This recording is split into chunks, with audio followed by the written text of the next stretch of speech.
Vous êtes à l'écoute de la radio nationale du Mali et vous avez fait le bon choix. Il est 13 heures.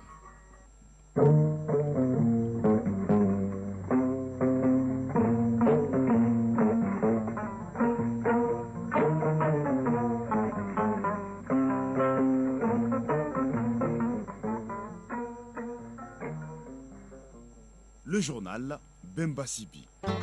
Mercredi 25 décembre 2024, mesdames et messieurs, bonjour et bienvenue dans ce journal. Tout de suite, les titres. La célébration de la naissance de l'enfant Jésus à la une de cette édition. La communauté chrétienne du Mali a fêté Noël par la traditionnelle veillée marquée par des chants, des louanges et des cantiques. À l'archidiocèse de Bamako et l'église protestante de Bamako, les fidèles ont magnifié la fête de la nativité par des prières pour la paix, l'union, la solidarité entre les peuples et toutes les confessions religieuses. Les temps forts de la veille de Noël dès le début de ce journal. Les travaux d'aménagement 2x2 voies de la route Bamako-Koulouba-Kati sont effectifs sur le terrain. C'est le constat fait par une équipe de la Direction nationale des routes. À terme, cette extension permet de désengorger et de fluidifier le trafic sur ce axe. L'actualité internationale nous conduirait au Sénégal où les jours sont peut-être comptés pour le ministre Cheikh Oumar Diagne qui a récemment qualifié les tirailleurs de Thiaroye de traîtres. Nous parlons également des élections législatives, provinciales et locales au Tchad et de l'appel du HCR pour l'aide aux réfugiés soudanais. L'organisation a besoin de quelques 300 milliards de francs CFA en 2025. Dans la chronique environnement de ce mercredi à Guibo Koulibaly, nous parle des feux de brousse qui sont aujourd'hui de véritables fléaux pour les écosystèmes au Mali. Les causes, les conséquences et les solutions envisagées face à cette situation, c'est dans la chronique environnement. Dans la page sport de cette édition, c'est la question de football avec la programmation des matchs en retard du championnat national de première division et des taekwondo. Le résumé de l'actualité sportive en fin de journal avec Aridou Matina. Voilà pour les titres. Une fois de plus, bonjour et bienvenue dans ce journal. Tout d'abord, ce message du président de la transition à l'occasion de la fête de Noël dont la ténère suit. À l'occasion de la célébration de la nativité, j'adresse mes vœux de paix, de concorde et prospérité à l'ensemble de la communauté chrétienne du Mali. En cette période empreinte de foi et d'expérience, je salue la ferveur spirituelle de nos frères et sœurs chrétiens et les invite à continuer de porter dans leurs prières notre nation tout entière, que leurs supplications renforcent notre quête commune de paix, d'unité et de prospérité durable pour notre cher pays. En ces moments de partage et de communion, j'appelle toutes les Maliennes et tous les Maliens à s'unir dans un même esprit de fraternité et de solidarité, gage de notre cohésion nationale. Je souhaite à toutes et à tous un joyeux Noël. Signé son Excellence le général d'armée Assimi Goïta, président de la transition, chef de l'État. La communauté chrétienne du Mali a donc célébré Noël 2024. Tout d'abord, la veille à la cathédrale École Sacré-Cœur avec l'archidiocèse de Bamako. Une veillée cette nuit, elle a été marquée par des chants, des louanges et cantiques qui acclament la naissance de Jésus-Christ ou Emmanuel qui signifie Dieu est avec nous. Les chrétiens catholiques de Bamako ont assisté dans la ferveur à l'homélie de l'archevêque Robert Cissé dans laquelle il prône la paix, l'union, la solidarité entre les peuples et toutes les confessions religieuses. Les temps forts de la veille de Noël à la cathédrale de Bamako avec Fadema Keita.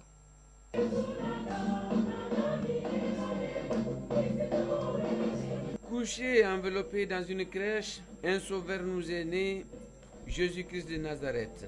La nouvelle se répand comme un éclair sur toute la Galilée. Le peuple qui marchait dans les ténèbres voit une lumière resplendissante envahir le monde. Pour l'archevêque de Bamako et tous les chrétiens, la naissance démonielle du Messie ou du Sauveur nous invite à prôner 3 maîtres mots dans notre vie de croyants et de patriotes: la paix, la joie et l'amour. Monseigneur Robert Cissé, archevêque de Bamako. Noël nous rappelle donc que le renouveau est œuvre de Dieu. Noël rappelle à notre monde de destruction de la nature, à notre monde de souffrance, de batailles juridiques où des situations familiales se donnent rendez-vous, parce que le pardon n'a pas suffi à apaiser les cœurs de discorde politique et sociale. Noël nous rappelle que la paix et le pardon, la réconciliation et l'amour sont bien possibles. Né de la Vierge Marie, Jésus-Christ ou l'enfant prodige est né de la lumière. Par sa grâce, avec la nouvelle ère chrétienne, nous devons avoir une vision commune pour ce pays en pleine refondation, afin de briser les maux qui minent son épanouissement. Monseigneur Robert Cissé, archevêque de Bamako. La fête de la Nativité de notre Seigneur Jésus-Christ rappelle qu'il existe une alternative à la haine, à la cupidité, à la corruption, à la violence. La vision d'un monde meilleur existe. Et c'est cette vision que Dieu nous invite à célébrer en cette fête de Noël. Quand l'amour l'emporte sur la haine, voilà la lumière de Noël. Voilà ce que nos anciens appelleraient Djatikia. Et que tout bon Malien est pris de justice et de paix, de vérité et d'esprit patriotique appellerait Mali Koura, le nouveau Mali. Docteur Mohamedou Kone, ministre des Affaires religieuses, du culte et des coutumes. La nuit de Noël, c'est une nuit bénie, une nuit de joie, une nuit où ça doit créer la solidarité, l'ambiance, la convivialité et surtout la paix entre les mêmes frères et les mêmes sœurs. Notre archevêque a appelé les Maliens à la cohésion nationale et au vivre ensemble. La nuit de Noël, c'est une nuit qui doit nous rappeler notre origine qui est la paix, à notre origine qui est réellement être toujours ensemble dans notre différence, ce qui fait la beauté du Mali. Solidarité entre toutes les confessions religieuses du pays. Les membres de l'association Ankabe Mayala sympathisent par leur présence avec leurs frères chrétiens, pour ainsi dire que nous adorons le même Dieu. Le mystère annoncé par l'ange Gabriel à la Vierge Marie s'accomplit. Marie, vous aurez un fils, vous lui donnerez le nom de Jésus. C'est le début de l'ère chrétienne, joie manifeste dans toutes les églises et lieux de culte.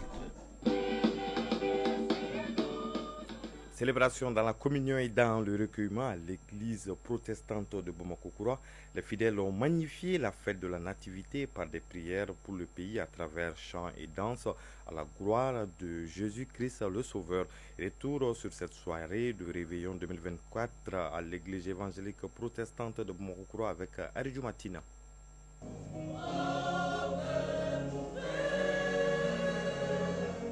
La communauté chrétienne, notamment l'église évangélique protestante de Bamako-Koura, célèbre la naissance de Jésus-Christ. N'est-ce pas l'évangéliste Matthieu, dans son évangile, au chapitre 1, verset 23, déclare, je cite, « Voici la Vierge sera enceinte, elle enfantera un fils et on lui donnera le nom Emmanuel, ce qui signifie Dieu avec nous. » Jésus le Sauveur est donc la porte, celle par laquelle, quand on rentre, on en ressort pleinement béni.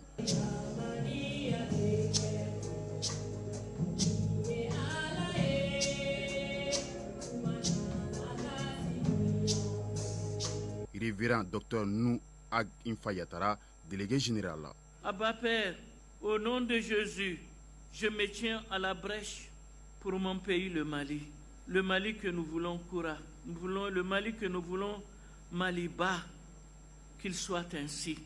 Nous nous tenons à la brèche en assemblée ce soir afin que tu guérisses notre pays de tout ce qui ne t'honore pas, qui ne te glorifie pas, en pensant aux nombreuses veuves, aux nombreux orphelins, que la conversion de nos hommes et de nos femmes au Mali puisse devenir le sel et la lumière pour les conduire à Jésus-Christ, au havre de paix, d'espérance, de salut. Dr Mohamedou Kone, ministre des Affaires religieuses, du culte et des coutumes. La nuit de Nativité, la nuit de Noël est une nuit bénie, est une nuit de joie, est une nuit qui doit nous rappeler la convivialité, la solidarité et surtout les vivre ensemble dans notre Mali Koura et dans notre Maliba.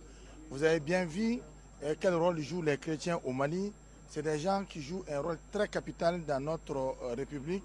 C'est des gens qui sont là pour prêcher, pour prier, pour faire la bénédiction. Ça, c'est leur fête de tous les jours. C'est le même message, le message de la paix, le message de la solidarité et le message de vivre ensemble. La Nativité, l'une des fêtes mariales, a permis aux fidèles de l'église évangélique protestante de Bamako-Koura, en cette soirée du 24 décembre 2024, de prier, chanter et danser à la gloire de Jésus-Christ. Et en ce jour de Noël par ma voix, l'ensemble de la rédaction de Radio Mali souhaite une excellente fête à la communauté chrétienne du Mali dans la joie, la paix et la cohésion. Sur un tout autre sujet, les travaux d'aménagement en 2x2 voies de la route Bamako-Koulouba-Kati sont effectifs sur le terrain. Le département en charge des infrastructures et des transports à travers la Direction générale des routes est descendu sur le terrain pour faire le constat. Cette extension permet de fluidifier le trafic, nous dit Abdul Karim Kaba. Les travaux d'aménagement en 2x2 voies de la section Bamako-Koulouba-Kati, distant de 11,481 km² de la RN9, ont démarré. Sur le terrain, les travaux d'urgence et d'élargissement sont les premiers concernés. Cheikh Mar Diallo, directeur général des routes. Dans un premier temps, on va essayer de faire des travaux d'urgence. Dans notre jargon, nous sommes sur une section où nous avons un profil en travers qui sera en 2x2 voies, avec un terre-plein central, 2 pistes cyclables, 2 trottoirs et 2 caniveaux. Mais il y a des endroits où la couche existante sera recyclée comme couche de fondation. Mais là où la couche existante n'est pas là, il faut qu'on élargisse. Et c'est ces travaux-là que nous sommes en train de faire en latérite. Lancé le 1er février 2024 par le président de la transition, le projet Bamako-Kati est un véritable symbole du progrès et du développement. C'est pourquoi, avec ce démarrage, la compréhension, l'indulgence et le don de soi sont parfois demandés pour la bonne poursuite des travaux. Cheikh Mar Diallo, directeur général des routes. Et leur demander, vu que l'entreprise s'est installée, de libérer les emprises. Parce que si les emprises ne sont pas libérées à temps, ça peut retarder les travaux. Donc nous lançons un appel, nous faisons confiance à leur patriotisme, à leur sens du devoir. Une fois terminé, cet axe routier reliant la ville garnison Kati et la capitale Bamako permettra de fluidifier la circulation, de réduire le temps du trajet et d'améliorer la sécurité routière.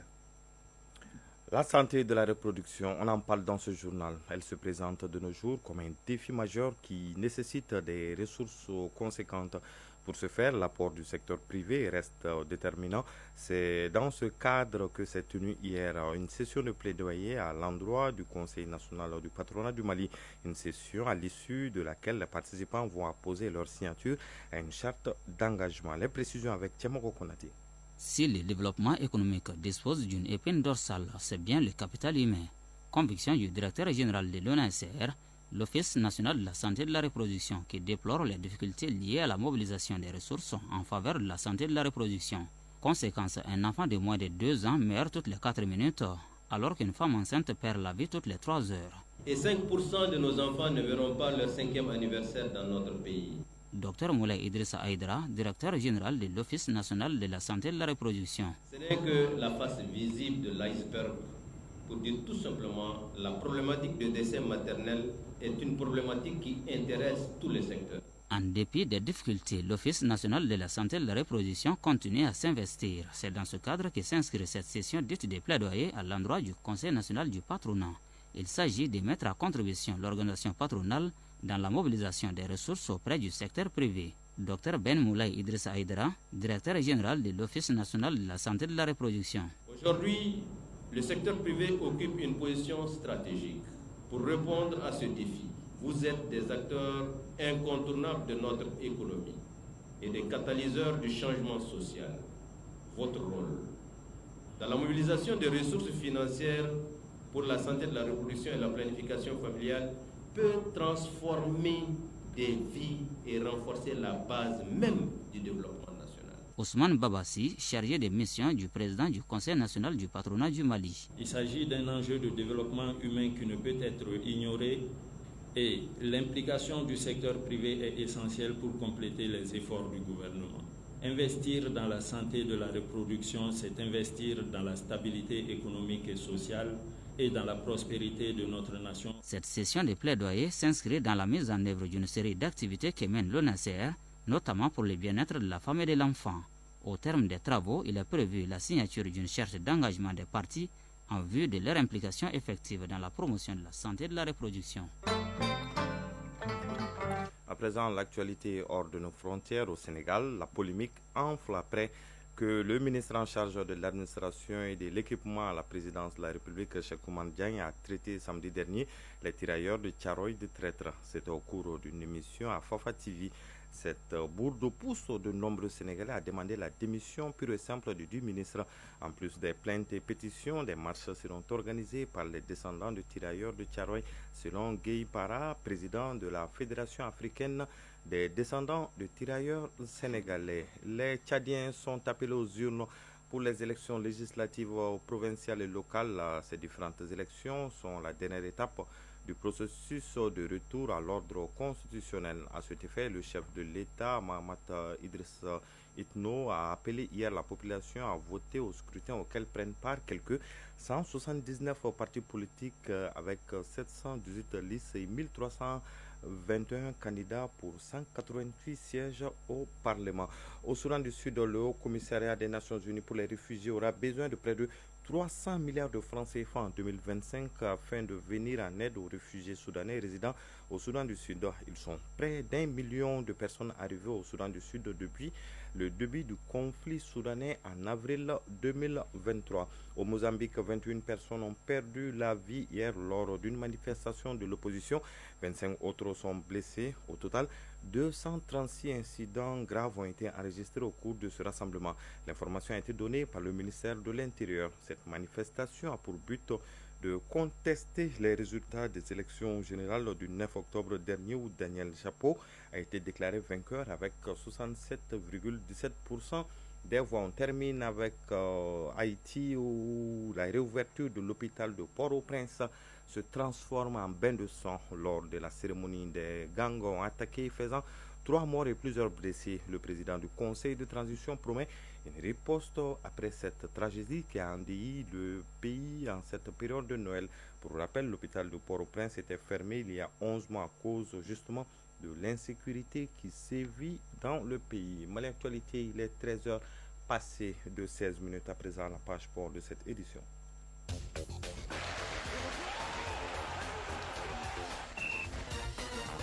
Dans cette page des sports, il sera question de l'échange probable entre l'attaquant de Manchester United, Marcus Rashford, et celui du FC Barcelone, Ansu Fati. Au plan national, la Fédération malienne de football harmonise petit à petit son calendrier en programmant ce jeudi le match en retard entre le stade malien de Bamako et l'AS Police. Nous parlons également de taekwondo dans cette synthèse de l'actualité sportive que nous propose Aridou Matina.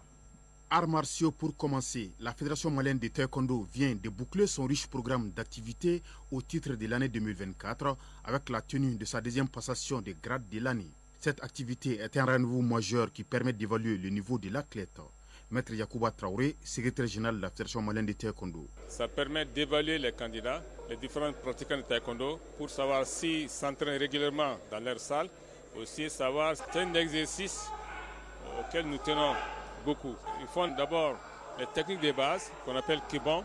Donc il s'agit de voir les blocages, les attaques, les coups de pied, les déplacements, voir l'équilibre. Nous avons ce qu'on appelle le Pumse, ce qu'on appelle karaté kata. Maître Cheikh Keita, ceinture noire 7e dan, grand maître de taekwondo. Le passage du grade, c'est une grande fête. Vraiment, je suis très content pour le niveau des élèves. Parce que les consignes qu'on a données aux encadreurs, et en ce qui concerne multiplier des stages, les formations des maîtres, je crois que ça a apporté des fruits. À l'issue de l'examen de passation, il y a eu 112 admis sur 89 participants au grade de ceinture noire 1er dan. Admis au grade de ceinture noire 2e dan, 12 pratiquants sur 13 athlètes. Et au niveau du grade de ceinture noire 3e dan, 5 candidats sont admis sur 13 éléments. L'examen a enregistré la participation des athlètes des ligues de taekwondo du district de Bamako, de Kaya, Koulikoro, Sikasso et Ségou. Football, enfin, le Stade malien de Bamako va faire ses grands débuts en championnat national Ligue 1 professionnel 2024-2025. Les Blancs de Bamako affrontent demain jeudi l'AS Police à 16h au Stade Mamadou Konaté au compte de la première journée en retard. Après le match contre l'AS Police, le Stade aura encore 3 matchs en retard. Licencié début décembre par l'association anglaise des arbitres professionnels, David Cotte ne contestera pas la décision selon les informations de l'agence de presse britannique de Premier League. L'arbitre de 42 ans était suspendu depuis le mois de novembre à la suite de la diffusion d'une vidéo le montrant en train d'insulter le club anglais de Liverpool et son entraîneur Jürgen Klopp. Le club anglais Manchester United envisage un échange entre Marcus Rashford et Ansu Fati lors du mercato de janvier. Si Rashford a du mal à s'imposer à une étude, Fati également n'entre pas dans les plans de l'entraîneur allemand du FC Barcelone, Hansi Flick. Terminons par l'Angleterre où la 18e journée du championnat est à l'honneur ce jeudi à la faveur du Boxing Day, c'est-à-dire les rencontres de Premier League au lendemain de la fête de Noël. Ainsi, 8 affiches sont au programme. Manchester City à l'arrêt reçoit Everton. Bournemouth joue contre Crystal Palace. Chelsea accueille Fulham. Newcastle affronte Aston Villa. Déplacement périlleux de Tottenham chez Nottingham Forest. Southampton croise West Ham. Wolverhampton sera face à Manchester United et le leader Liverpool reçoit Leicester. Les 2 dernières rencontres de cette 18e journée se jouent vendredi. Chronique de l'environnement. Les feux de brousse, véritable fléau pour les écosystèmes, continuent de ravager les savanes et forêts du Mali.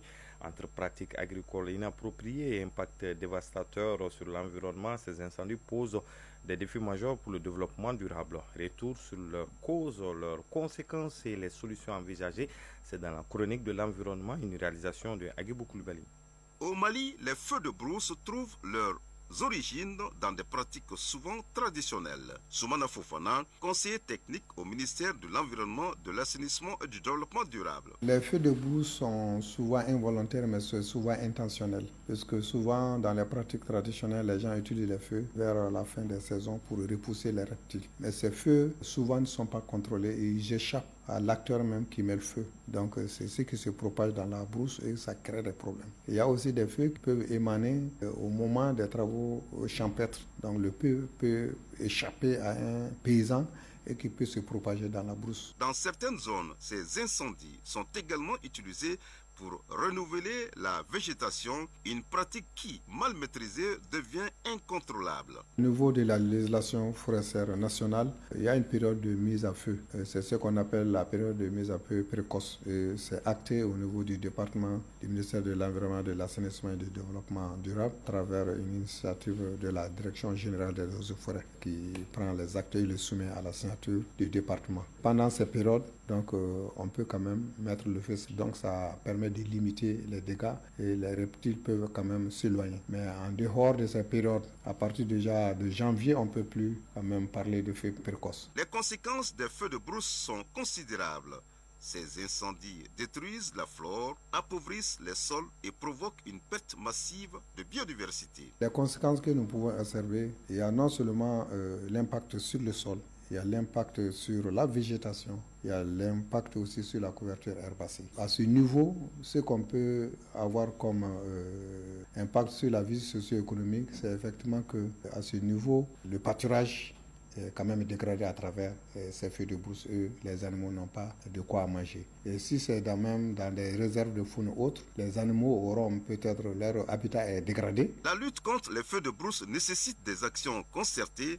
Parmi les solutions, la sensibilisation des populations locales est essentielle.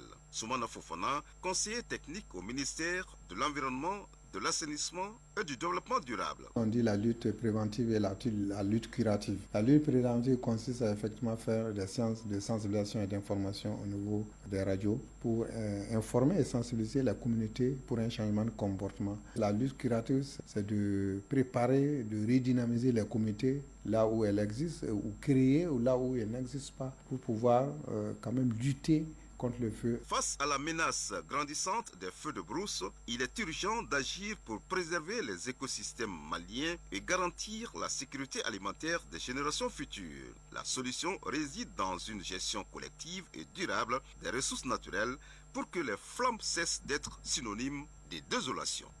À 13h passées de 23 minutes, prend fin ce journal qui vous a été présenté par Bemba Sibi à la mise en onde, le duo Abse Traoré et Fousséni Sissoko. Un autre duo a assuré la réalisation. Il s'agit d'Adam Maïga et Boubou Sidibé. Le tout sous la supervision de Bourama Traoré qui a assuré la coordination. Vous pouvez écouter ou réécouter cette édition sur nos différentes plateformes digitales grâce à Mohamed Koulibaly qui était à la mise en ligne. Prochain rendez-vous avec l'information, c'est à 19h30. Ce sera une présentation de Moïse Traoré. En attendant, une bonne suite de programmes sur les ondes de la Radio nationale du Mali.